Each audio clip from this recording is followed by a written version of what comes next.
বারাসাত বিস্ফোরণ কাণ্ডে এবার এই অভিযোগ তুলে দিলেন মোহাম্মদ সেলিম। বললেন একের পর এক নাম দিলেন এই হুঁশিয়ারি।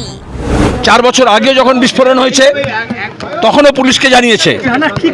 যারা আপত্তি করেছিল এই অপদার্থ পুলিশ দলদাস, তারা তাদের উপরে মিথ্যা মামলা করেছে যাতে এই বোমা, বন্দুক, পিস্তল, গুলি, গোলা, বারুদের ব্যবসা চলে, কারবার চলে। রাজ্যে এতগুলো বিস্ফোরণ হয়েছে, মুখ্যমন্ত্রী বলেছিলেন এগরা গিয়ে আমার চোখ খুলে গেছে, এখন চোখে ঠুলি পড়ে আছেন। পঞ্চায়েত নির্বাচনের আগে এগুলো অর্ডার বেশি হয়েছিল। আর মিডিয়াকে বলবো, যখনই কোনো দুর্ঘটনা ঘটে, এরকম বিস্ফোরণ হয়, তখন পুলিশ নড়ে, তখন মিডিয়া নড়ে।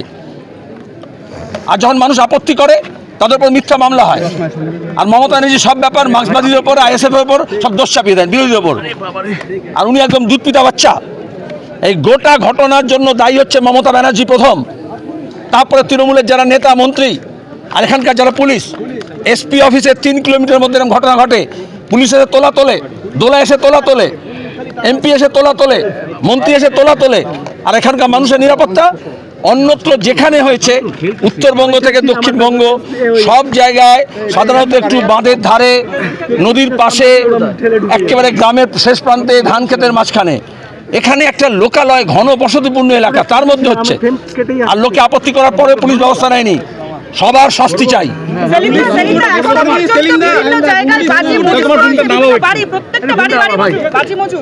পুলিশ কি করছে? পুলিশ আঙুল চুষছে না তৃণমূলের শুধু টাকা চুষছে?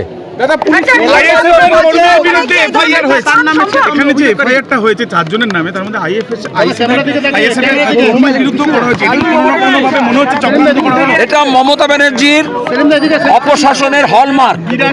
যখনই কোনো ঘটনা ঘটে, যখনই তৃণমূলের দুর্নীতি, চুরি, জোচ্চুরি, খুন, জখম, বিস্ফোরণ বাইরে চলে আসে, তখন আইএসএফ, সিপিএম, বামফ্রন্ট কারুর নামে একটা দোষ চাপানো হয়। এই পুলিশকে বুঝতে হবে, আইএসএফের সবে জন্ম হয়েছে, আইএসএফ সবে পঞ্চায়েতে দাঁড়িয়েছে, কিন্তু এখানে তো 4 বছর আগে হয়েছিল বিস্ফোরণ। কেন এখানকার গ্রামের ছেলের নামে মিথ্যা মামলা আগে করা হয়েছিল? আর মমতা ব্যানার্জি যেরকম বলবেন সেরকম সাজাবে। বকটুইতে তো তৃণমূলকে পুড়িয়ে মেরেছিল। আর সেখানে আজকে যে তিহার জেলে আছে, সে বলেছিল যে ওটা হচ্ছে শর্ট সার্কিট, টিভি বেডে। এই পুলিশের মধ্যেই তো মমতা ব্যানার্জির সামনে ওই কেষ্টকে সামনে নিয়ে ডিজিকে বলেছিলেন মামলা সাজাতে হবে। দেবু দাস, উষারানী দাসকে কাকদ্বীপে যখন গত পঞ্চায়েতে পুড়িয়ে মেরেছিল, এই অপদার্থ পুলিশ বলেছিল শর্ট সার্কিটে। তারপরে হাইকোর্ট এখন এসআইটি করেছে। ফাইজান আইআইটি যখন খুন হয়েছে, কেন্দ্র সরকারের আইআইটি আরএসএস করেছে। আর এখানকার পুলিশ আর মমতা ব্যানার্জি বলেছেন ওটা হচ্ছে আত্মহত্যা।